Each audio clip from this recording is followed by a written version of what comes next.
I want you to imagine, just for a moment, waking up tomorrow morning and reaching for your phone. Okay. But it's completely dead. And I don't mean out of battery, like the screen turns on. Yeah. But there is simply no signal at all. Right, just totally disconnected. Exactly. So you walk into your living room, you turn on the television to check the news, and there is just endless static across every single channel. That's eerie. Yeah, and it gets worse. Yeah. You step outside, walking down to the intersection at the end of your street, and the traffic lights are entirely dark. Cars are piling up, horns are blaring. Pure chaos. Right. So you head into a local cafe to buy a coffee just to get your bearings, and your credit card gets declined. Because the network is down. Yep. The barista tells you their terminal just can't connect. The banking networks have vanished. You try to call emergency services thinking there must be some massive grid failure, and you get a hollow, dead tone. Wow. An entire country completely brought to its knees, utterly paralyzed. And here is the truly terrifying part, All of this happens without a single bomb dropping from the sky, Right. without an invading army, without a single soldier ever crossing a physical border. I mean, it sounds like a dystopian movie script, right? Like something you'd watch on a Friday night to get a thrill. Totally. But this isn't fiction. This was the actual lived reality for the citizens of Estonia back in the spring of 2007. That is just wild to think about. It really is. It was the moment the world witnessed what happens when an entire modern nation is effectively unplugged by a coordinated cyber attack. And what makes that blackout so unique is, well, how it happened. Let's look at the source material we've compiled for this deep dive. Right, let's get into it. We have this incredibly detailed dossier in front of us titled The Invisible War, Modern Warfare Techniques. A very fitting title. Yeah.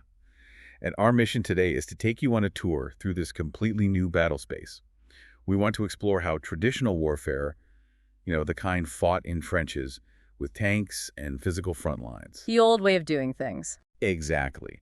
How that is mutated into an invisible, multi-front assault fought with algorithms, satellites, information, and human psychology. And the Estonia attack really is the perfect ground zero for this new era. So to understand the sheer scale of this shift, we have to look at the mechanics of what happened in Estonia, right? Yeah, so it started over a seemingly localized political dispute regarding the relocation of a Soviet-era World War II memorial. The Bronze Soldier of Tallinn. That's the one. The Russian-speaking minority in Estonia protested, and there were actual physical riots. Okay. But the physical riots quickly morphed into something totally unprecedented. Suddenly, the digital infrastructure of the country just collapsed. Just like that. Yeah. And it wasn't a team of highly trained military hackers breaking into mainframes like you see in the movies. Right. It's never like the movies. Exactly. It was a massive distributed denial of service, or DDoS attack. Right. And for those who might not be deep into cybersecurity, a DDoS attack essentially works like a traffic jam. That's a great way to put it. Like, if a website is a store with a certain capacity, a DDoS attack is the equivalent of sending 10,000 people to try and squeeze through the front door at the exact same millisecond. Right. The server gets overwhelmed and just shuts down. The scale here in Estonia was staggering. Oh, it was immense. And the architecture of the attack is what truly stunned global defense analysts. How so? Well, instructions were literally posted on Russian-language internet forums, providing ordinary citizens with malicious software scripts. Great ordinary citizens. Yeah. They essentially crowdsourced a cyber militia. People could simply click a link and allow their personal computers to join a massive botnet. A network of hijacked machines. Exactly. And this botnet flooded Estonian banks, government ministries, newspapers, and broadcasters with millions of automated requests per second. So you have a situation where a teenager sitting in an apartment hundreds of miles away can just click a button and contribute to taking down the emergency services of a sovereign nation. That is the paradigm shift right there. I mean, for centuries, military strategy was confined by physical geography, Right. Needed a navy to cross an ocean. Exactly. You needed infantry to hold a city. Yeah. Your vulnerabilities were located at your physical borders. And Estonia changed that. Completely. Yeah. Estonia proved that the most critical vulnerabilities of a modern state aren't physical at all. They are woven into the very digital fabric of daily life. So the banks, the media, the communication grids. Right. If you can compromise those, you don't need to capture the capital city. You've already paralyzed it. Which brings a whole new context to a massive policy update mentioned right at the top of our source material. Oh, the NATO update. Yeah. In 2023, NATO, an organization historically obsessed with regulating airspace, securing maritime routes, and, counting tank battalions. Right, very traditional metrics of power. Right. They officially added a brand new primary domain to their list of operational battle spaces. They declared that the cognitive domain, meaning the human mind, is now an active theater of war. And that is huge. When a military alliance like NATO recognizes the human mind as a battle space alongside land, sea, air, space, and cyber, the implications are profound. I mean, it really shifts the entire focus. It does. It means military strategists acknowledge that the ultimate target is no longer just enemy combatants or supply chains. It's us. Exactly. The target is perception.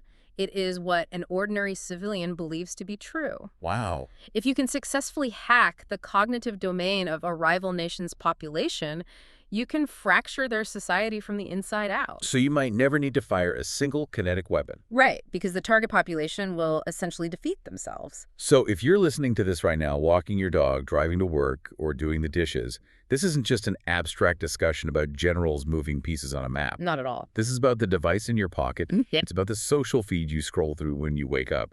You are standing directly in the crosshairs of this new battlefield. And if the human mind is the new territory to be conquered, then the ammunition used to secure that territory is information. Right. The art of manufacturing reality is the foundational tactic of modern conflict. Well, let's dig into that because the source material provides a brilliant historical evolution of how narratives have been weaponized. It really is fascinating. To understand where we are today, we actually have to rewind to the lead up of the 1990 Gulf War.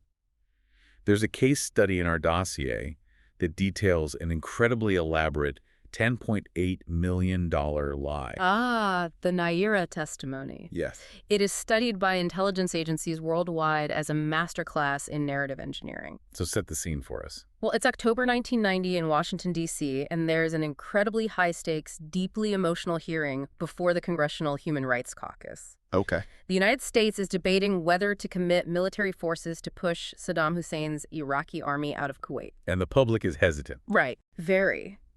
The ghost of the Vietnam War still looms large over American foreign policy. Then, a 15-year-old Kuwaiti girl, identified to the public only by her first name, Naira, takes the microphone. And her testimony was just devastating. It was. She delivers this tear-jerking, visceral account. Under the bright lights of the congressional hearing, she claims to have been a volunteer at a hospital in Kuwait City when Iraqi soldiers invaded. Right. She described in agonizing detail watching soldiers enter the hospital with guns, pull premature babies out of their incubators, and leave the infants on the cold floor to die. Just horrific. Also, the soldiers could steal the incubator equipment and ship it back to Iraq. The psychological impact of that testimony was like a tidal wave. I mean, it bypassed all geopolitical logic and went straight for the human heart. Exactly. The media played the clips constantly. Senators cited her tearful face in their floor speeches.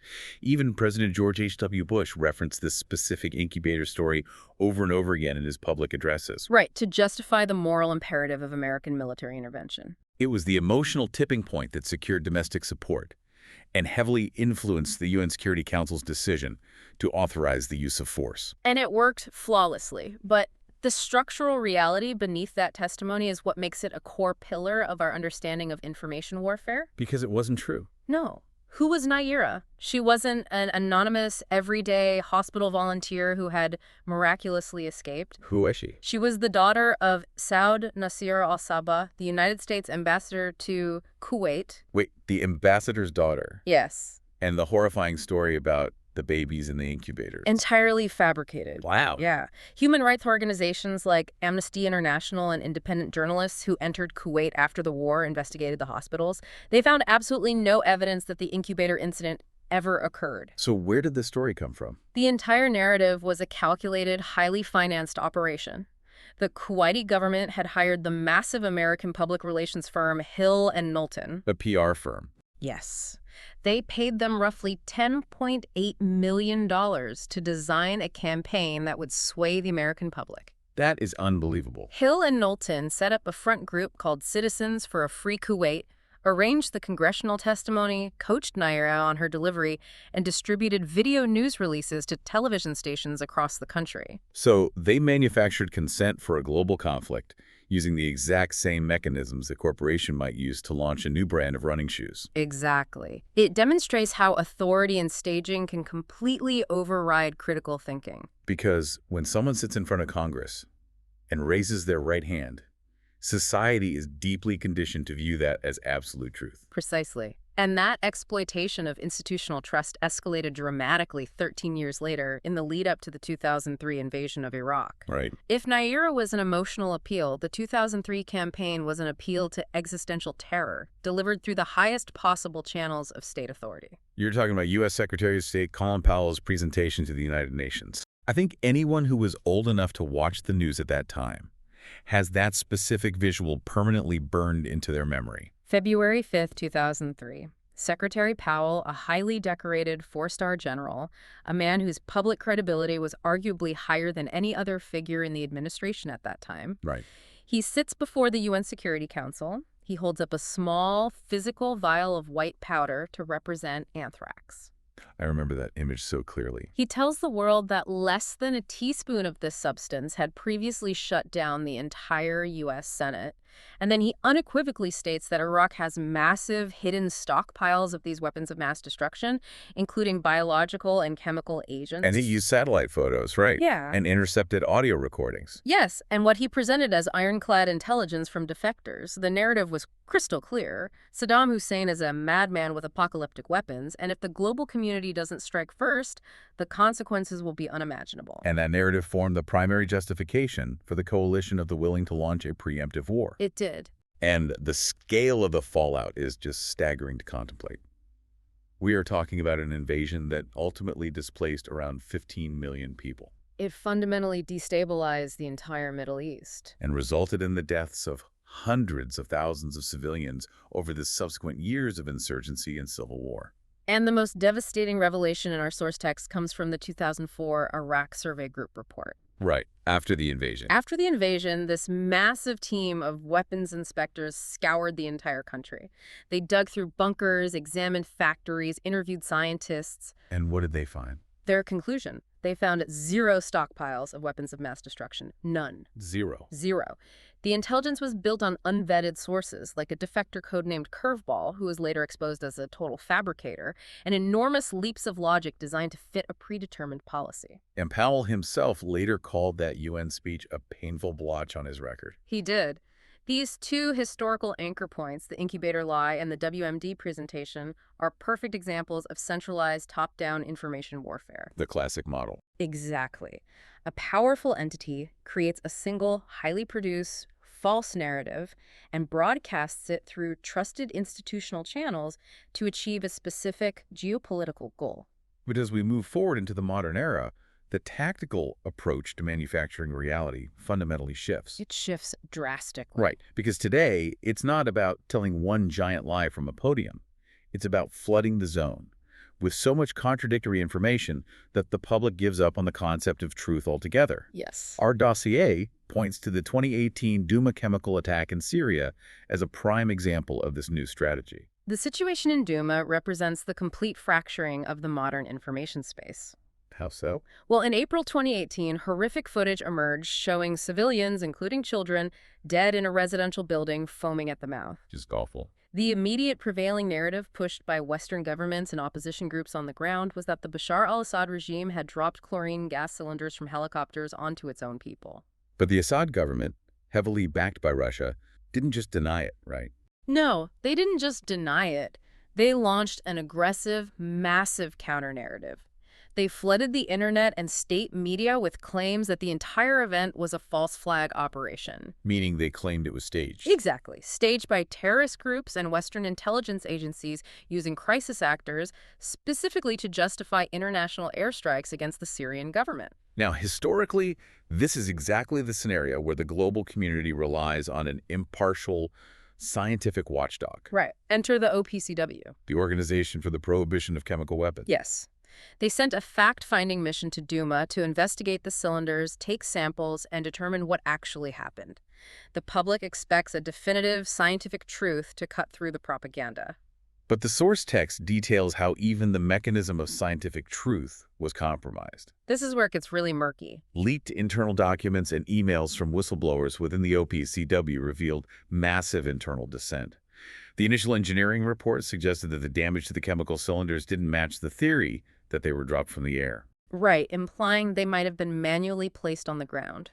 But those findings were allegedly suppressed, altered, or omitted from the final public report to align with the dominant political narrative. The bureaucratic mechanics of how that report was handled are highly complex, but the psychological outcome is the key takeaway for our understanding of the battle space. Which is why. When the public learns that even an international watchdog's findings are mired in controversy and suppression, epistemic paralysis sets in. You just don't know what to believe. Exactly. If you are an ordinary citizen watching this unfold, you see videos of bodies, you see Russian diplomats claiming it's a movie set, you see Western leaders launching missiles in retaliation. And then you see scientists leaking emails accusing their own organization of a cover-up. It creates an environment of total exhaustion. Which is exactly the intent, right? Absolutely. The goal of this modern information warfare isn't necessarily to convince you that the Syrian government is innocent.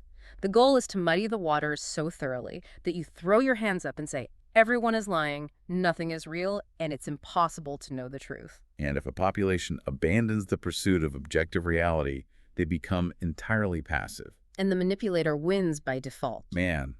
And if that was the state of play in 2018, the technological escalation since then is just mind-bending. Oh, it's exponential. Let's talk about deepfakes.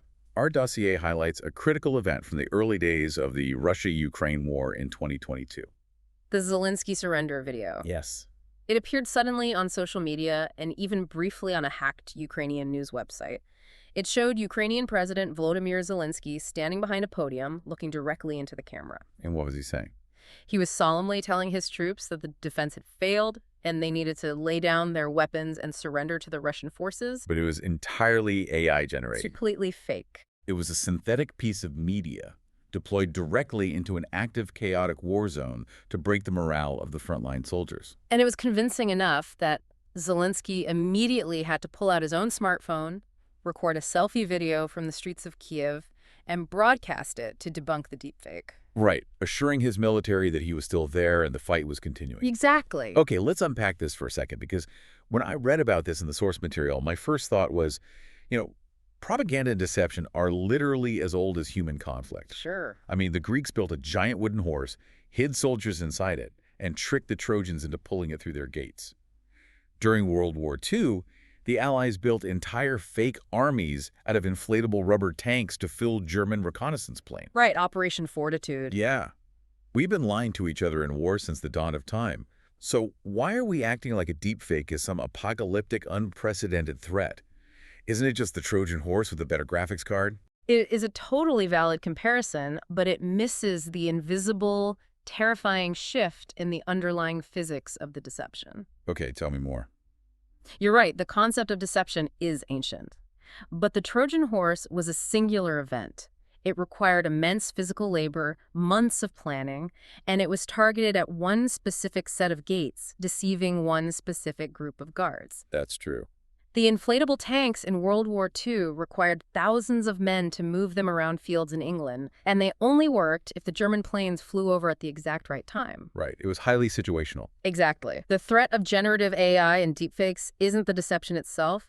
It is the total elimination of friction, scale, and speed. Friction, scale, and speed. Yes. A state intelligence agency doesn't need to build a wooden horse anymore. With modern AI models, they can generate 10,000 hyper-realistic, localized video and audio fakes in an afternoon. 10,000. Easily. They can clone the voice of an enemy commander ordering a retreat and send it directly to the radios of individual platoons. They can generate thousands of fake news articles corroborating the fake audio and deploy bots to make it trend globally in minutes. Wow. You are moving from artisanal, handcrafted deception to automated, industrialized mass deception.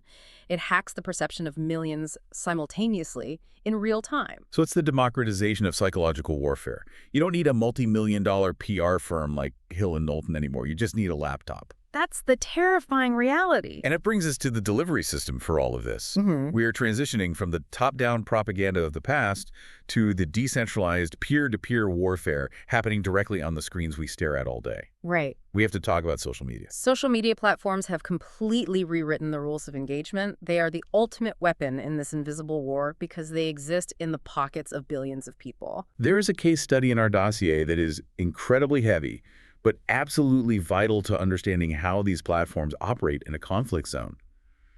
We need to examine the 2017 Rohingya genocide in Myanmar. The Myanmar case is a textbook example of how a military apparatus can weaponize a commercial platform to facilitate ethnic cleansing. It's so disturbing. It is. To understand it, you have to realize that for the majority of the population in Myanmar at that time, Facebook wasn't just a website on the internet. Right. Facebook was the internet.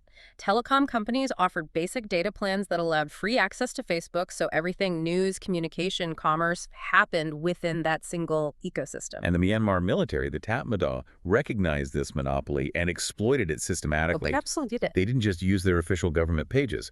The source details how military intelligence spent years building an intricate network of covert accounts. They created entertainment pages, pages dedicated to local pop stars, beauty models, and nationalistic pride. Right. They spent years building massive audiences of millions of ordinary Burmese citizens who were just logging on to see music videos and gossip. And once they had the audience captured, the pivot occurred. Yes. They began systematically injecting anti-Rohingya propaganda into those entertainment feeds. Just casually mixed in with the pop culture. Exactly. They posted doctored photos claiming to show Rohingya Muslims committing atrocities, burning down temples, or operating as foreign terrorists plotting to destroy the Buddhist majority. So they sparked rumors, amplified by the platform's algorithms, which then translated into catastrophic offline violence. Hate speech online became mobs with machetes in the streets. Entire villages were burned to the ground. The result was a humanitarian catastrophe.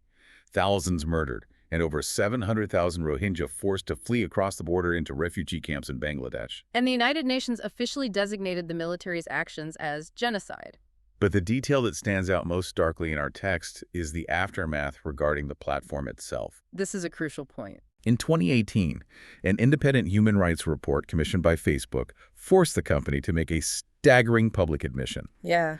They formally acknowledged that they had not done enough to help prevent their platform from being used to, quote, foment division and incite offline violence. Just let that admission sink in for a moment. Yeah. A technology company founded in a dorm room with the stated mission of connecting the world and sharing photos of college friends. Right.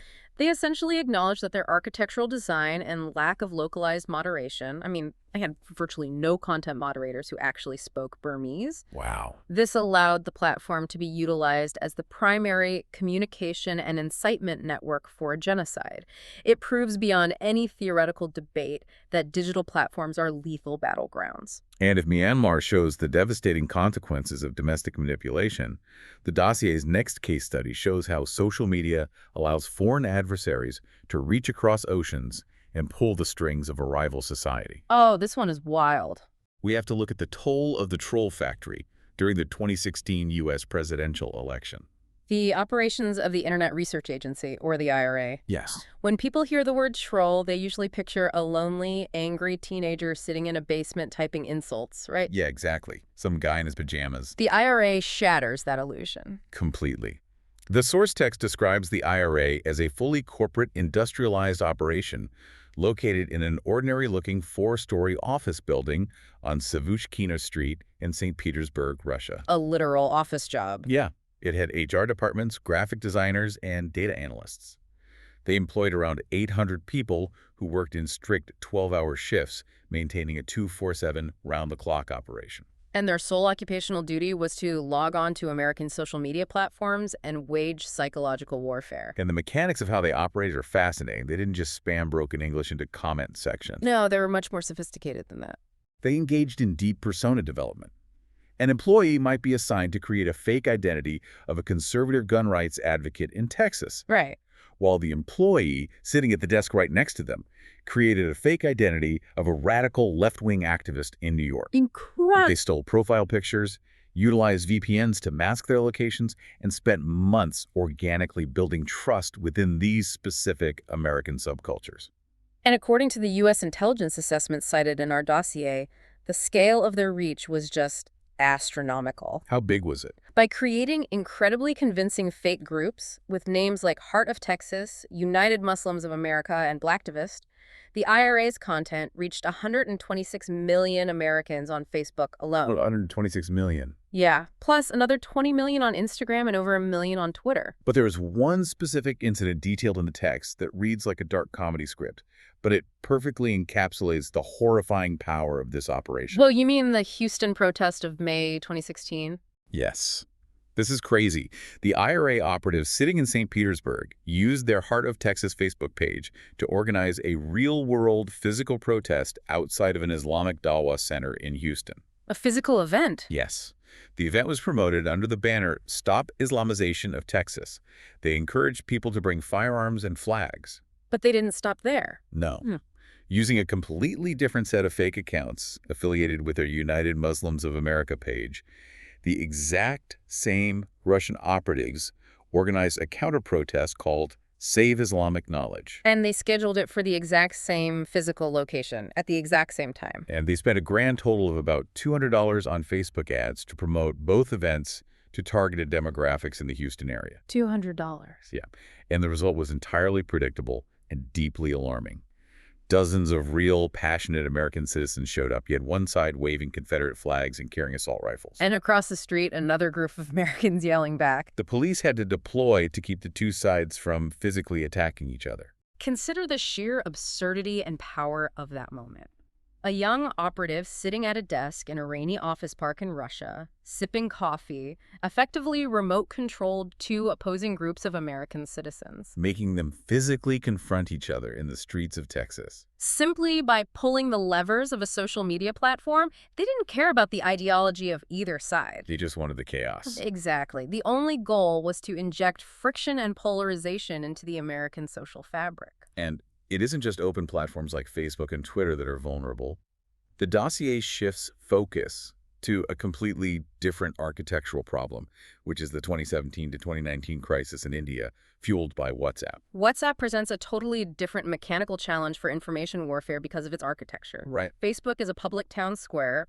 Everyone can see what is trending, and moderators can theoretically scan the platform for hate speech. WhatsApp is end-to-end encrypted. So it's private. It operates like a digital whisper network. Only the sender and the receiver can see the message. The platform itself has no idea what is being transmitted. During this period in India, millions of people were coming online for the very first time, largely due to extremely cheap data plans introduced by telecom providers like Jio. Right. You had a massive population with smartphones, but very little digital literacy. And through these encrypted WhatsApp networks, rumors began spreading like wildfire. And the specific rumors were often deeply primal and terrifying. Anonymous voice notes, doctored videos, and forwarded text messages would claim that gangs of child kidnappers were roaming the local area looking to harvest organs. Because it comes from a friend or an uncle or a neighborhood group chat, the psychological barrier to belief is incredibly low. Yeah, you trust the sender. The velocity of these forwards was staggering. It created a profound, decentralized panic. And that panic led to lynchings. It's tragic. Our dossier cites the deeply tragic case of Tabrez Ansari, a young blacksmith who was tied to a pole and beaten by a mob fueled by communal rumors. Dozens of innocent people across the country were murdered by mobs reacting to these digital phantoms. It is a stark reminder that a forwarded message isn't just a string of code. In the wrong environment, it is a literal death sentence. All of these examples, the genocide in Myanmar, the orchestrated polarization in the U.S., the encrypted mob violence in India, they really force us to confront the core mechanical question of this entire deep dive. Right, the why. Why? Why do these platforms seem perfectly optimized to deliver the absolute worst elements of human nature? Why does a rumor about a child kidnapper spread 1,000 times faster than a public health bulletin? The answer lies in the code. We have to talk about the algorithm of outrage. Okay, let's break that down. To understand the modern battle space, you have to understand the math that governs it. The source text leans heavily on the internal documents leaked by Facebook whistleblower Frances Haugen in 2021. Right. Those leaks provided a rare look under the hood at how the algorithms actually function. And it all comes down to engagement weighting, doesn't it? It does. Social media platforms are not public utilities. They're advertising companies. Their fundamental business model requires you to stay on the screen as long as possible so they can show you as many ads as possible. Oh, exactly. The algorithm is the automated system designed to figure out exactly what keeps you hooked. And the internal research revealed a dark truth about human psychology that the algorithms eagerly exploited. What do they find? They found that content that evokes high arousal emotions, specifically anger, moral outrage, and fear, generates significantly more engagement than content that evokes happiness, calm, or nuance. So anger sells. In fact, the leaked documents showed that at one point, the algorithm was literally programmed to weigh an angry emoji reaction 5 times heavier than a standard dead joke. 5 times heavier. I think the best way to visualize this is to imagine going to a massive, endless buffet restaurant. Okay. The host of this restaurant is watching every single bite you take. Mm. They notice that when you eat the mild, healthy salad, you chew slowly and look around the room. Right. But when you eat the incredibly spicy, painful ghost pepper wing, your eyes water, you sweat, you talk loudly to the person next to you, and you immediately reach for another one just to deal with the shock. That's a great analogy. So the host completely removes the salad bar. They stop offering water. They just start serving you plates of hotter and hotter peppers, and eventually they lock the doors so you can't leave. That is exactly what the algorithm does with outrage. It recognizes that anger keeps you typing furiously in the comment section, so it systematically suppresses calm, nuanced information and artificially amplifies whatever makes your blood boil. It is the monetization of social division. The platform itself becomes a structural accelerant for conflict. The tech companies built an infrastructure optimized for virality and emotion, and in doing so, they essentially built the perfect delivery system for psychological warfare. And anyone can use it. Anyone, any state actor, terrorist organization, or domestic extremist can study the engagement metrics, craft an explosive narrative, and launch it into the algorithm, knowing the math will do the rest of the work. We want to look at one final, highly complex case study from our dossier regarding information warfare, and it's a very recent one. The escalation of the Israel-Hamas conflict that began on October 7th, 2023. Analyzing recent conflicts through the lens of information warfare is challenging because the geopolitical emotions are so raw. Absolutely. And just a reminder, we are purely analyzing the information warfare mechanics documented in the sources here, not taking sides. Right. But it is necessary to understand how the battle space continues to evolve. What researchers observed in the initial 48 hours of October 7th was an unprecedented, almost impenetrable fog of war, exacerbated by algorithmic dynamics. Absolute chaos. The dossier breaks down the rapid spread of competing narratives. On one side, as the initial shock of the Hamas attacks unfolded, claims began going viral across Western social networks that militants had beheaded 40 infants in a specific kibbutz. Right. The story was incredibly visceral, spreading at light speed. It was repeated by major news anchors and even cited by U.S. President Joe Biden in an address. But as the text notes, when independent fact-checkers and journalists began trying to verify the specifics days later, they found immense brutality in civilian casualties. But that specific viral claim of 40 beheaded babies could not be independently corroborated by military or medical authorities on the ground. And we saw the exact same velocity of unverified narratives on the other side. Yes. Shortly after the initial attacks, an explosion occurred at the Al-Ali Arab Hospital in Gaza. Almost instantaneously, massive viral claims blanketed social media, asserting that an Israeli airstrike had intentionally targeted the hospital, killing 500 civilians. And the emotional impact was immediate, triggering massive protests across the Middle East within hours. Right. Yet in the subsequent days, independent open-source intelligence analysts and Western defense agencies analyzed the blast radius, shrapnel patterns, and intercepted communications. And what did they find? They concluded that the explosion was highly likely caused by a misfired rocket launched by a Palestinian militant group from within Gaza, and that the casualty numbers were significantly lower than the initial viral claims. In both instances, the emotional narrative circled the globe 1,000 times before the forensic truth could even get its boots on. Yeah. But the dossier points out an even more insidious layer to this specific conflict, introducing the concept of the shadow ban war. What does that mean? This is where the platform's moderation mechanics become an active variable in the conflict.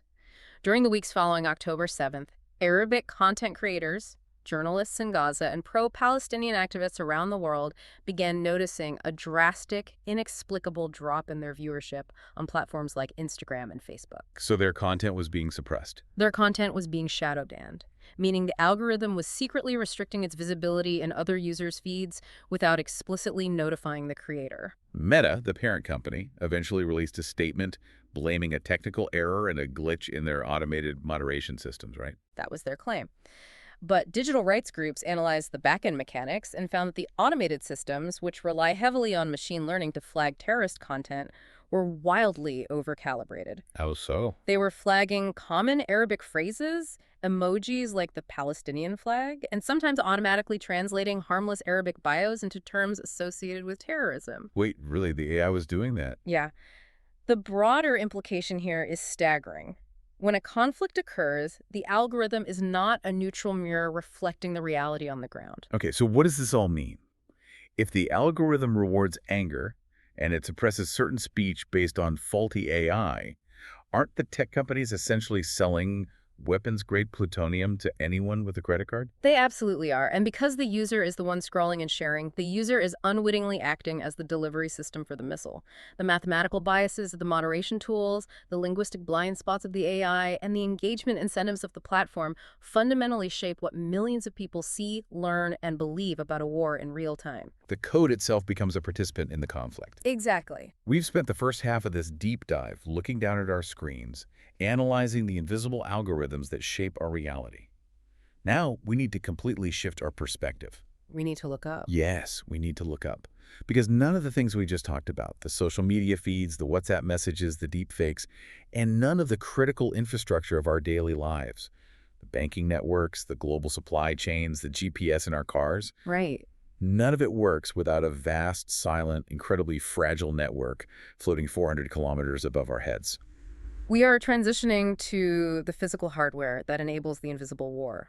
We need to explore satellite dependency and the reality of space warfare. Space feels so distant, but our daily reliance on it is absolute. Our dossier lists the critical systems that require constant, uninterrupted communication with satellites, and it reads like the central nervous system of modern civilization. Most people don't realize how the Global Positioning System, or GPS, actually works. They think their phone is magical. I definitely treat it like magic. In reality, there is a constellation of satellites orbiting the Earth, and all they do is broadcast incredibly precise time signals using atomic clocks. Those signals. Yeah. Your phone listens to the faint signals from at least 4 of these satellites simultaneously. By calculating the microscopic differences in how long it takes each time signal to reach your phone, the device triangulates your exact position on the globe. And it isn't just for getting driving directions, is it? No, Yeah. not at all. That precise timing signal is what synchronizes global financial networks. Every time you swipe a credit card, the transaction is timestamped by a satellite. Oh, wow. Cargo ships navigate oceans using GPS. Modern agriculture relies on satellite weather data and GPS-guided tractors to plant seeds with millimeter precision. And military operations. Completely dependent. Drones, missile guidance, encrypted communications, they all require space architecture. The vulnerability is stark. If a hostile power wants to cripple a nation, they don't need to bomb power plants or bridges. Right. If you can blind an army's satellites, their smart bombs become dumb iron and their troops can't communicate. If you disrupt the timing satellites, the civilian banking sector freezes instantly. Space is the ultimate high ground. Exactly. So how do you attack a satellite? It's not like Star Wars with lasers blowing up space stations.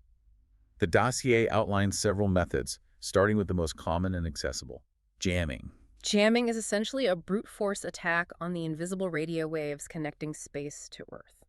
The signal coming down from a satellite 12,000 miles away is actually incredibly weak by the time it reaches the ground. Makes sense. A jammer is simply a physical device on Earth that broadcasts a powerful wall of radio static on the exact same frequency as the satellite signal. I like to think of it this way. Imagine you are standing on a hill at night, and your friend is on another hill a mile away, waving a tiny flashlight to send you Morse code.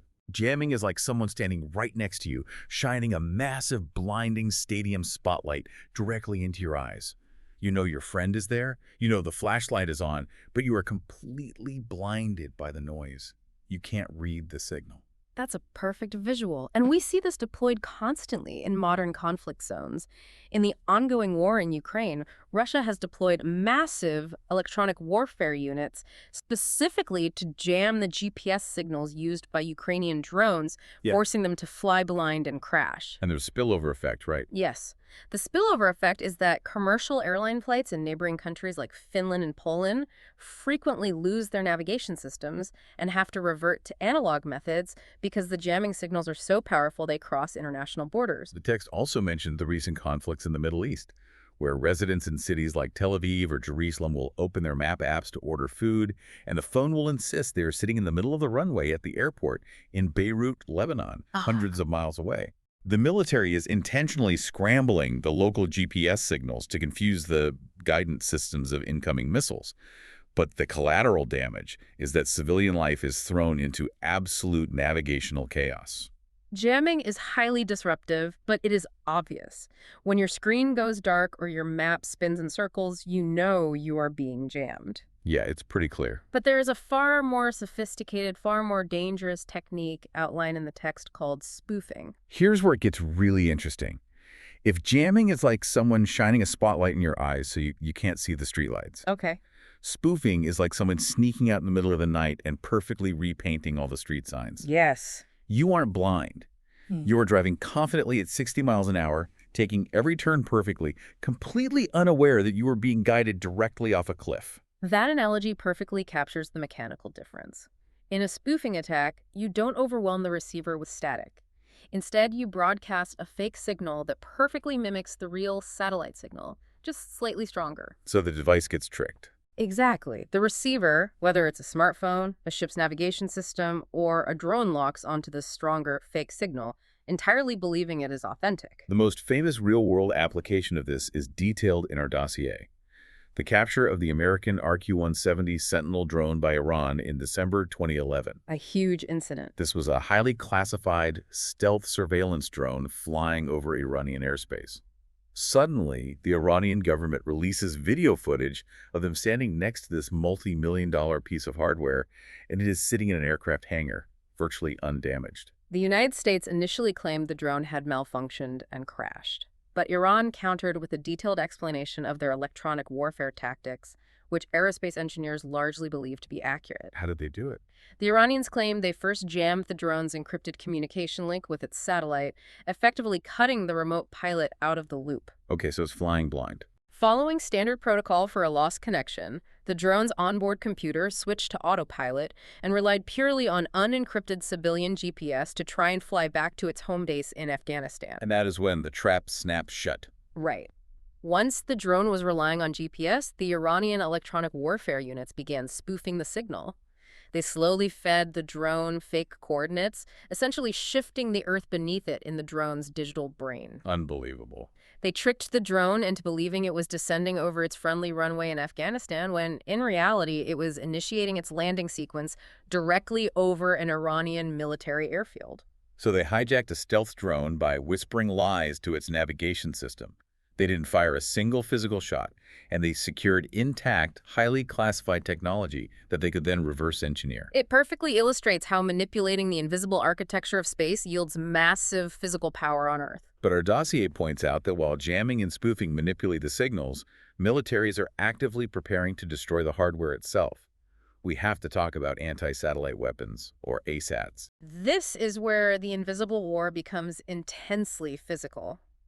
ASATs are essentially kinetic kill vehicles. Like missiles. Yes, missiles launched from the surface of the Earth or from fighter jets, specifically designed to travel into orbit and obliterate a satellite traveling at 17,000 miles per hour. It is hitting a bullet with a bullet. The dossier notes that 4 nations have successfully demonstrated this capability: the United States, Russia, China, and India. But the 2007 test by the Chinese military is highlighted as a grim turning point. It really was. They targeted one of their own defunct weather satellites and blew to pieces. The problem with blowing things up in space is that there is no gravity to pull the debris down and no atmosphere to burn it up quickly. It stays up there. That single Chinese test created a cloud of over 3,000 trackable pieces of shrapnel. In low Earth orbit, a piece of metal the size of a marble is traveling at speeds that can rip through the hull of the International Space Station or destroy a vital civilian communications satellite. That sounds like a disaster waiting to happen. It is.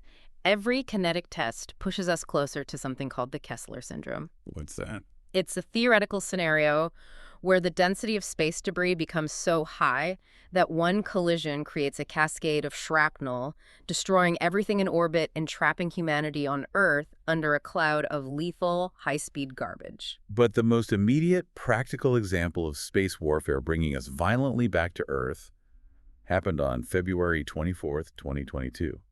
The exact morning Russia launched its full-scale invasion of Ukraine. Military historians will likely record this as the first true strike of the war, and it happened in the invisible domain before a single Russian tank crossed the physical border. How would they do? Russia executed a massive cyber strike against the Viasat Ka-SAT satellite network. How exactly do you hack a satellite? Did they rewrite the code in space? No, and that's the mechanical brilliance of the attack. They didn't target the satellite in orbit. They targeted the thousands of physical modems sitting on the ground that received the signal. Oh. Russian cyber units deployed a highly specific piece of wiper malware known as acid rain into the Viasat management network. A wiper malware. So instead of stealing data like a spy, a wiper's only job is to destroy. It overwrites the essential memory of a computer with useless garbage data, essentially bricking the hardware. Precisely. Acid rain was pushed out as a fake firmware update to the Viasat modems. Tens of thousands of modems instantly downloaded the malware and wiped their own memory, rendering them completely useless pieces of plastic. And the military objective was clear. Right. Viasat was the primary commercial network providing internet and command communications for the Ukrainian military. The Russians wanted to sever the central nervous system of the Ukrainian armed forces at the exact hour the invasion commenced, blinding commanders and creating chaos on the front lines. But the dossier highlights the terrifying spillover effect. Because space architecture is dual use, meaning the same satellite provides data for a tank, the malware bricked civilian internet routers across Europe. It knocked offline the remote monitoring systems for over 5,800 wind turbines in Germany. A targeted military strike in Ukraine accidentally disrupted the green energy grid of a NATO country hundreds of miles away. It perfectly demonstrates the fragility and interconnectedness of the modern battle space. But the fallout of the Viasat hack introduced a completely new variable into the geopolitical equation, one that military planners are still struggling to comprehend. How's that? The privatization of space. When the Viasat network went down, the Ukrainian military was desperate for connectivity. They couldn't coordinate artillery, they couldn't operate their drones. Enter Elon Musk and the Starlink network. SpaceX's Starlink is architecturally completely different from traditional satellite internet. Instead of a few massive, vulnerable satellites in high orbit, Starlink relies on thousands of small, cheap satellites flying very close to the Earth in a massive constellation. So it's much harder to take down. Incredibly difficult to permanently jam or destroy because if you block one, the dish on the ground just connects to another one flying overhead seconds later. Musk shipped thousands of Starlink terminals to Ukraine, and they fundamentally saved the Ukrainian war effort. Frontline units suddenly had high-speed, fiber-optic quality internet in the middle of muddy trenches. It allowed for the rapid development of drone warfare that defined the conflict. But our dossier points out the deeply unsettling dark side of relying on a commercial vendor for national survival. Right. In late 2022, reports emerged that Elon Musk had personally intervened to restrict Starlink service in the contested region of Crimea. Really? He allegedly geofenced the network to prevent the Ukrainian military from using Starlink to guide maritime drones in a surprise attack against the Russian naval fleet docked in Sevastopol, fearing it could trigger a nuclear escalation. Think about the massive shift in power dynamics that represents. Historically, space capability and the authority to dictate military operations were the exclusive domain of sovereign governments, presidents, and generals accountable to their citizens. Yes, suddenly we inhabit a reality where the tactical military strategy of a nation fighting an existential war of survival is entirely dependent on the personal geopolitics, the mood, or the corporate shareholder obligations of a single private businessman. He possessed the ability to literally flick a switch on his laptop and alter the course of a major international war. That is just mind-blowing. We've covered the digital algorithms that curate our anger, and we've explored the silent, fragile architecture of satellites floating in the vacuum of space. Now we arrive at the most ancient and yet arguably the most powerful front in the invisible war. Right. We are moving from hacking hardware and hacking algorithms to hacking wetware, the intricate, vulnerable biology of the human brain. We are diving deep into psychological operations, or PSYOPS. As we touched upon earlier, the ultimate goal of conflict isn't to destroy buildings, it is to compel the enemy to yield to your will. A kinetic bomb destroys physical infrastructure, but scientifically deployed fear destroys the psychological will to fight. PSYOPS is the rigorous, methodical science of engineering and deploying that fear to fracture a society's cohesion. The dossier provides a brilliant contrast to show how this science has evolved, comparing analog operations to modern digital terrorism. Oh, Let's start with the analog era. Rewind again to the 1991 Gulf War. right. The physical bombing campaign was massive, but the psychological campaign run by the U.S. military was arguably just as devastating to the Iraqi military structure. The scale of the PSYOPS campaign was staggering. The coalition forces dropped roughly 80 million paper leaflets over Iraqi troop positions in the desert. 80 million. Wait, what did they say? They were highly targeted. They weren't just random insults. They delivered specific psychological blows. They told the conscripted soldiers that they were fighting a losing war against technologically superior forces. Undermining their confidence. Exactly. They emphasized that Saddam Hussein was living in luxury while they were starving in the desert. But crucially, they provided a psychological out. Surrender, we will treat you humanely according to the Geneva Conventions, and you will live to see your families again.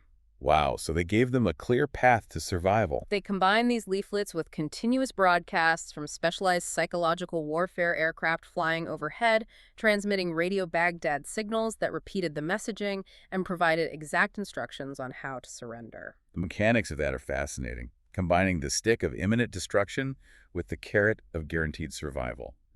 And the results speak for themselves. They really do. During the incredibly brief 100-hour ground offensive, an estimated 87,000 Iraqi soldiers completely abandoned their posts and surrendered without firing a shot. Military analysts suggest that this coordinated psychological barrage reduced the overall casualties of the war by up to 40%. It was a massive, state-sponsored operation designed to break morale and preserve life. But then, the dossier pivots to the modern era, and the tone darkens completely.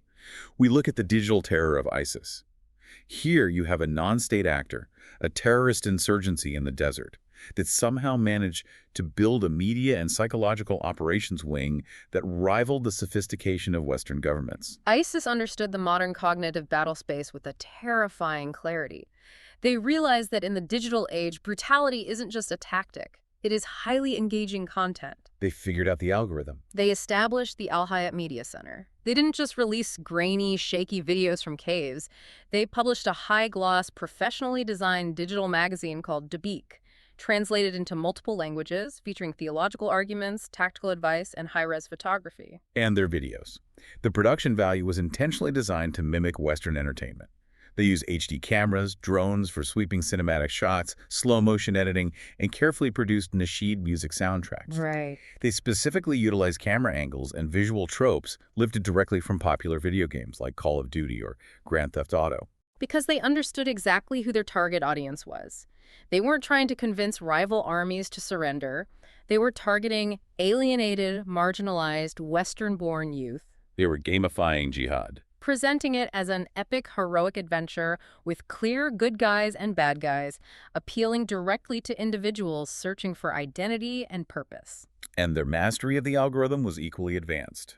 Our text details how in 2014 and 2015, they essentially hijacked Twitter. Yeah, this is chilling. They developed a specific app called the Dawn of Glad Tidings.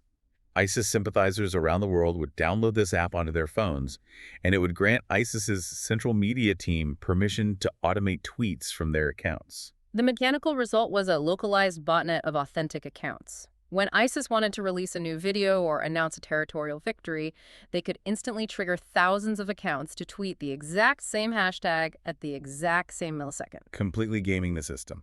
This completely overwhelmed Twitter's trending algorithms, forcing ISIS propaganda to the top of the global trending lists, which in turn forced mainstream cable news networks to cover it.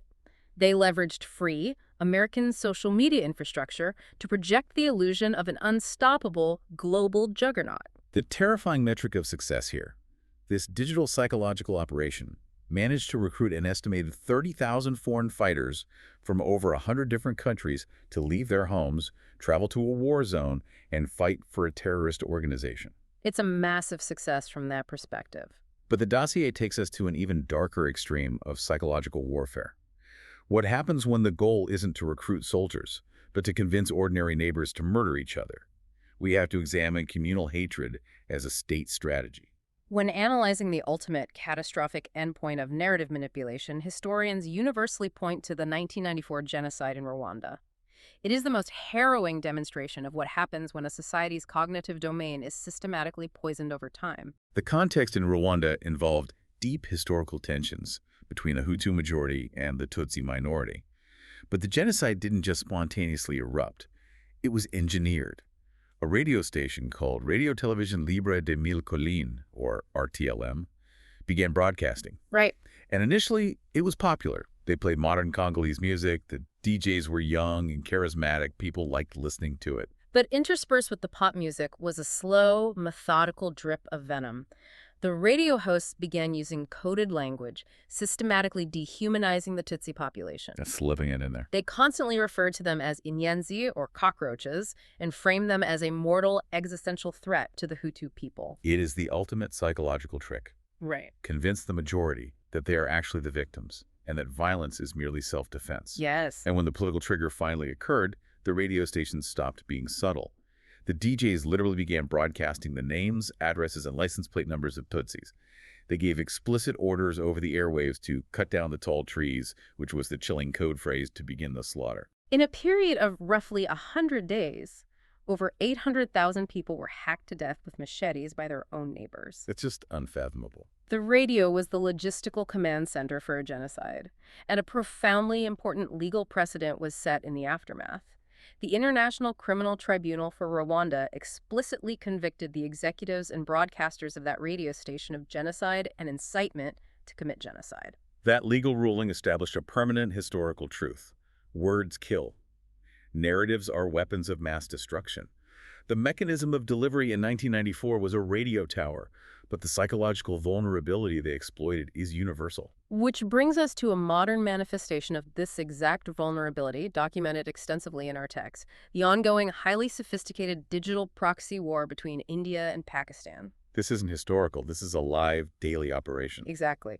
The dossier highlights a massive investigation published by the EU Disinfolab called the Indian Chronicles. The scale of the Indian Chronicles operation is a testament to the bureaucratic industrialization of modern PSYOPS. The investigation uncovered a 15-year, highly coordinated operation linked to Indian stakeholders. Right. The mechanics involved creating an entire alternate reality of information. They resurrected dozens of dead NGOs at the United Nations. They registered hundreds of fake internet domains, creating over 750 fake localized media outlets. Sites like the Times of Geneva or the New York Morning Telegraph. And what was the point of building this massive fake architecture? To create a self-sustaining echo chamber. They would publish op-eds on these fake news sites attacking Pakistan's human rights record. Then their fake NGOs would cite those fake news articles and presentations to the European Parliament in Brussels. It's a feedback loop of fake information. The ultimate goal was to manipulate the cognitive domain of European policymakers and international institutions, entirely bypassing traditional diplomatic channels. And conversely, the dossier notes that Pakistani intelligence-linked networks operate aggressively in the other direction. That's right. Researchers have documented extensive coordinated campaigns originating from Pakistan, pushing hyper-inflammatory, communal content directly into Indian social media networks. They exploit religious fault lines, amplifying fake videos or rumors specifically designed to fuel Hindu-Muslim riots within India. Both sides are deeply engaged in this. Okay, I have a genuine question here because I struggle with this conceptually. We look back at Rwanda in 1994. And it is easy from our modern vantage point to think, well, they lived in an information vacuum. They only had 1 or 2 radio stations. Of course, they believed the propaganda. Sure. But today, we have the sum total of all human knowledge in our pockets. We have fact checkers, Wikipedia, multiple news sources from around the globe instantly accessible. If PSYOPS relies on ignorance, shouldn't our infinite access to information make us completely immune? Why are we still falling for this? It's a completely logical assumption, but it fundamentally misunderstands the architecture of the human brain. PSYOPS do not target the prefrontal cortex, the logical analytical part of your brain. What do they target? They specifically target the amygdala, the ancient primal center responsible for fear, survival, and tribal identity. Oh, wow. When you exist in an information vacuum, like Rwanda in the 90s, propaganda works through monopoly. But when you live in an environment of infinite information, propaganda works through exhaustion. Exhaustion. Think about your daily life. You are bombarded by thousands of notifications, headlines, emails, and alerts every single day. Your brain simply does not have the caloric energy to critically analyze every single piece of data. That makes a lot of sense. So it does what it evolved to do. It takes shortcuts. It retreats to its biases. It seeks out information that confirms what it already believes, and it reacts instantly to perceived threats. It just relies on instinct. A sophisticated modern PSYOPS campaign doesn't try to out-argue your logic. It simply floods your environment with noise, triggers your deep-seated fears about your identity or safety, and watches your exhausted brain do the rest of the work. Infinite information doesn't create immunity. It creates cognitive overload, which makes us highly susceptible to emotional hijacking. Information overload isn't the cure. It's the exact condition that makes the virus so lethal. That makes perfect sense. Yeah. So we've analyzed the individual instruments of this invisible war. We've talked about cyber attacks and DDoS botnets. We've talked about information manipulation and algorithmic outrage. We've talked about satellite spoofing, and we've talked about psychological operations. We've covered the whole toolkit. What happens when a nation-state looks at all of these separate, distinct tools and decides to play them all at the exact same time? You achieve the grand symphony of modern conflict. You enter the realm of what military strategists call hybrid warfare. And our dossier provides what is widely considered the absolute masterpiece of hybrid warfare execution: Russia's 2014 annexation of the Crimean Peninsula from Ukraine. It really is the textbook example. It is a terrifying blueprint of how to conquer a massive, highly strategic piece of territory, steal it from a sovereign nation, and do it without ever officially starting a war. The text breaks it down into 3 distinct, highly choreographed phases. Walk us through how this worked. The brilliance of the Crimean operation was its reliance on ambiguity. Phase 1 began in the cognitive domain long before any physical military movement. Right. Russian state-sponsored media networks, RT and Sputnik, alongside thousands of coordinated bot accounts on social media, flooded the information space with a specific narrative. What were they saying? That the recent revolution in Kyiv was a fascist coup, and that the ethnic Russian-speaking population in Crimea was facing imminent violent extermination by Ukrainian nationalists. They primed the environment with terror. They made the local population feel abandoned and under siege. Exactly. Once the psychological environment was fractured, Phase 2 commenced, the physical infiltration. Suddenly, highly professional, heavily armed soldiers began appearing at strategic checkpoints, airports, and Ukrainian military bases across the Crimean Peninsula. They moved with absolute tactical precision. But there was a catch. A massive one. Their uniforms were completely sterile. They wore no flags, no unit patches, no identifying insignia of any kind. The world dubbed them the Little Green Men. Right. When the international press and diplomats demanded answers from Moscow, Russian leadership looked the world in the eye and invoked absolute plausible deniability. They claimed with a straight face that these were simply local self-defense militias who had bought their advanced military gear at local surplus stores. Which is ridiculous. Everyone in the intelligence community knew they were elite Russian Spetsnaz forces. But the lack of official insignia created a massive legal and diplomatic gray zone. And while the diplomats were arguing over definitions, the Little Green Men were executing the cyber and physical takeover. They physically cut the fiber optic cables connecting Crimea to the Ukrainian mainland, severing communication. They jammed local radio and television broadcasts and replaced them with Russian state media. They isolated the peninsula entirely. Which perfectly set the stage for Phase 3, the illusion of legality. With the territory occupied, the information space totally controlled, and the Ukrainian forces paralyzed by confusion, authorities quickly organized a referendum on whether Crimea should join the Russian Federation. A vote held literally at gunpoint, with unmarked, heavily armed soldiers patrolling the polling stations and no international observers permitted to monitor the process. The official result claimed that 97% of the population voted to join Russia. They utilized the aesthetic theater of democracy to legitimize a hostile military occupation. Look at the outcome. They seized a territory roughly the size of Massachusetts, secured a vital warm-water naval port for their Black Sea fleet, and fundamentally altered the map of Europe. It was incredibly effective. And they did it without firing a shot in anger, without launching a massive air campaign, and crucially, without crossing the legal threshold that would force NATO or the United States to declare open war in response. It paralyzed the international immune system. That is the perfect analogy. It's an autoimmune disease for geopolitics. The text also outlines how other global powers have codified this ambiguity into their official military doctrines. Let's look at China's strategy, which they explicitly call the three warfares.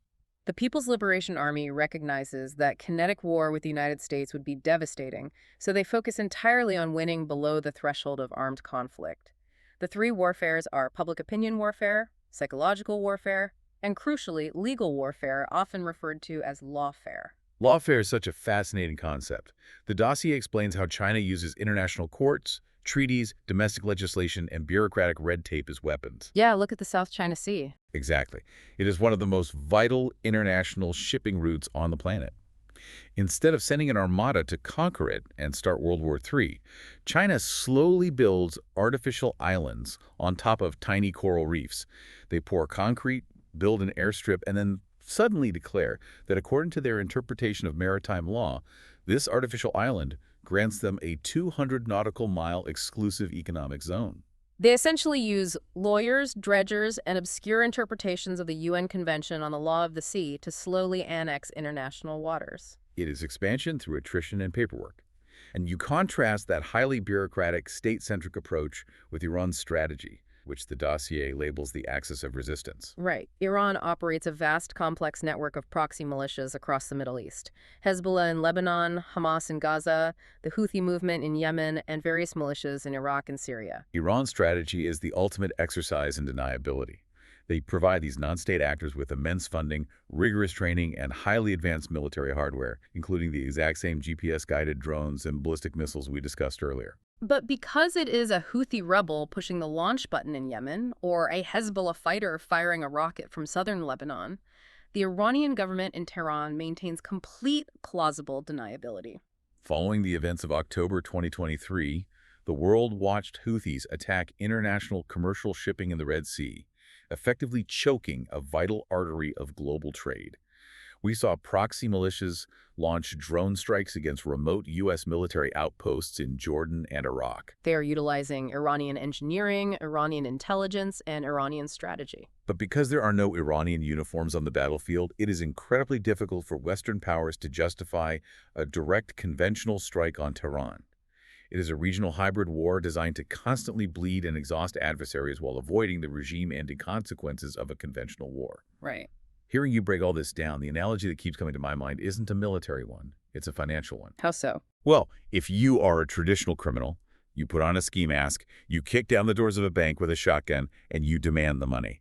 The alarms ring, the police arrive, everyone knows exactly what is happening. That is traditional kinetic warfare. World War II, tanks rolling across borders. Okay, I follow you. But hybrid warfare is like a massive corporate hostile takeover. A team of hedge funds and lawyers slowly buys up a rival company's stock through shell corporations. They hire PR firms to spread vicious rumors about the CEO to crash the stock price. They poach the engineers. They exploit obscure tax loopholes. Ah, I see. By the time the board of directors realizes they are under attack, they've already lost a controlling interest in their own company. It is designed to look completely legal, completely organic, and incredibly confusing until it is way too late to stop it. That is a very apt comparison. But this raises a really disturbing question. In the past, you knew you were at war because the president went on television and declared it, and the troops shipped out. Yeah. And you knew you lost because the enemy captured your capital city and raised their flag. If nobody officially declares war anymore, if uniforms are optional, and if the battle is fought with algorithms and lawsuits, how does a nation even know when it has lost? That ambiguity is the absolute ultimate goal of hybrid warfare. A formal declaration of war unites a population. It clarifies the threat. Hybrid warfare thrives in the gray zone. The gray zone. If you don't know you are actively at war, you don't rally your citizens, you don't mobilize your resources, you simply endure a slow, agonizing degradation. Wow. Your infrastructure mysteriously fails a bit more often. Your political parties become more violently polarized, your citizens lose faith in their institutions and turn on each other over manipulated social media rumors. You don't realize you've lost until your society is too fractured, exhausted, and paralyzed to resist the will of the adversary. The paralysis of the target is the definition of victory. Which brings us to the most urgent and arguably the most important part of this entire deep dive. We need to bring all of this massive geopolitical theory directly home to you, the person listening to this right now. Yes, this is crucial. Because modern war relies on the virality of algorithms, the forwarding of WhatsApp rumors, and the manipulation of public narratives. Yeah. This is not a spectator sport. This is not a documentary about something happening far away. You are the ultimate battlefield. Whether you care about geopolitics or not, whether you even watch the news or not, your attention and your emotional reactions are actively being targeted. That is the most crucial takeaway. Every single time you unlock your smartphone and open a social feed, you are stepping onto the front lines of an active global conflict. It's a heavy thought. The cost of a simple click, a like, or a share is higher than it has ever been in human history.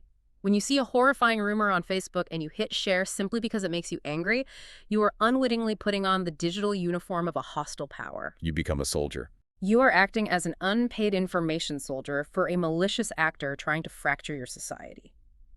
When you engage in vicious, outrage-driven arguments in comment sections, you are actively training the algorithm to serve more division, hatred, and polarization to your fellow citizens. You are providing the fuel for the machine. I have to admit, I've fallen into this trap. I have absolutely seen a headline that made my blood boil, completely confirming my worst fears about a political group, and I've retweeted it in the heat of the moment, only to find out days later that it's completely taken out of context or entirely fake. It's an incredibly humbling realization to know you've been played. It happens to the best of us. But our dossier doesn't just leave us in a state of hopeless paranoia. It extracts a practical survival guide from all of this chaos. It outlines 5 rules of engagement for the modern digital citizen. We need to go through these. Okay, the first rule is the bedrock of cognitive defense. Verify before you share. If you see a piece of news, an image, or a video that is incredibly shocking or perfectly aligns with your biases, that is the exact moment you must force yourself to pause. Stop and think. Do not hit forward. Open a new tab. Check 3 independent, reputable news sources. Check established fact-checking databases. Make it a non-negotiable personal habit to verify reality before you amplify it. You have to insert friction back into a system designed to be frictionless. Rule number 2 is about tracing the motives. Ask who benefits. When a massive viral claim sweeps across your feed, step back from the emotion and ask yourself, who actually gains power, money, or influence if I believe this? If a narrative is designed to make one specific demographic look like absolute monsters, ask yourself what geopolitical or domestic actor benefits from that specific hatred. Exactly. Rule 3 focuses directly on the biological hack we discussed earlier. Recognize emotional manipulation. PSYOPS, bypass logic. If a piece of content makes you instantly furious, terrified, or deeply viscerally outraged, you need to recognize that emotional spike as the weapon activating in your brain. That feeling is the alarm bell. That feeling of rage is the alarm bell. When you feel it, put the phone down, step away, breathe, do not engage while your amygdala is hijacked. Rule 4 is vital for long-term sanity. Understand the algorithm. You have to constantly remind yourself that your social media feed is not a reflection of reality. It is a highly curated, monetized mirror designed specifically to keep you scrolling. You have to curate your own feed. If you don't actively curate your feed, the algorithm will curate you. You have to intentionally seek out diverse perspectives. Read long-form articles. Read boring, nuanced analyses. Follow people you respectfully disagree with. You have to actively confuse the algorithm to break out of the echo chamber. And finally, Rule 5 is about systemic change. Demand accountability. Individual vigilance is crucial, but it isn't enough to fight an industrialized war. You must demand accountability from the tech platforms that design these outrage algorithms, and you must demand accountability from the politicians and leaders who cynically exploit them for power. You vote with your attention, you vote with your wallet, and you vote at the ballot box. Verify, ask who benefits, recognize the emotional hack, fight the algorithm, and demand accountability. That is the survival toolkit. A very necessary toolkit. Okay, we have covered an immense amount of ground today. We've gone from the history of PR firms and the Gulf War to the code of social media, from the atomic clocks floating in space to the psychology of the human amygdala. It's been a journey. But before we officially wrap up this deep dive, I want to ask you for one final, overarching thought. Based on everything we've read, analyzed, and discussed from this dossier today, Mm. what is the one provocative idea, the one lingering question that the listeners should take away and mull over tonight? Well, there is a profound and chilling implication beneath all of these separate tactics that the dossier hints at, but leaves for us to fully piece together. What's that? If modern warfare is entirely invisible, if the battle space isn't a trench in a foreign country, but the WhatsApp group you use to talk to your family, the banking network you use to buy groceries, and the satellites that give you directions to the local park, Right. then the traditional historical boundary between wartime and peacetime has completely and utterly evaporated. The idea of peacetime is an illusion. Completely. We are no longer citizens living in a secure state of peace who occasionally watch wars happen on the evening news. We are permanently embedded in a low-grade, relentless psychological combat zone. Wow. Every single day, your cognitive domain is under active assault by algorithms seeking engagement, foreign state actors seeking division, and domestic manipulators seeking power. It's exhausting just thinking about it. So the question I would leave you to mull over as you go about your week is this. Look at society around you. Look at the constant exhaustion, the political burnout, the short tempers, and the pervasive heavy anxiety of modern digital life. Yeah. Is that just a natural byproduct of technology? Or are we, as a global population, actually suffering from an unacknowledged chronic form of collective combat fatigue? Collective combat fatigue. That reframes absolutely everything about how we feel on a daily basis. It really does. You know, we started this deep dive by asking you to imagine an entire country paralyzed, frozen in place with its screens completely dark, much like that day in Estonia in 2007. We intuitively think of that darkness, that blackout, as the ultimate vulnerability. But maybe it isn't. Right. Maybe the real danger isn't when the screens go dark. Maybe the true danger is when the screens light up and the feed starts scrolling and we can no longer tell the difference between a human connection and a targeted attack. Stay curious, stay vigilant, and we'll see you in the next deep dive.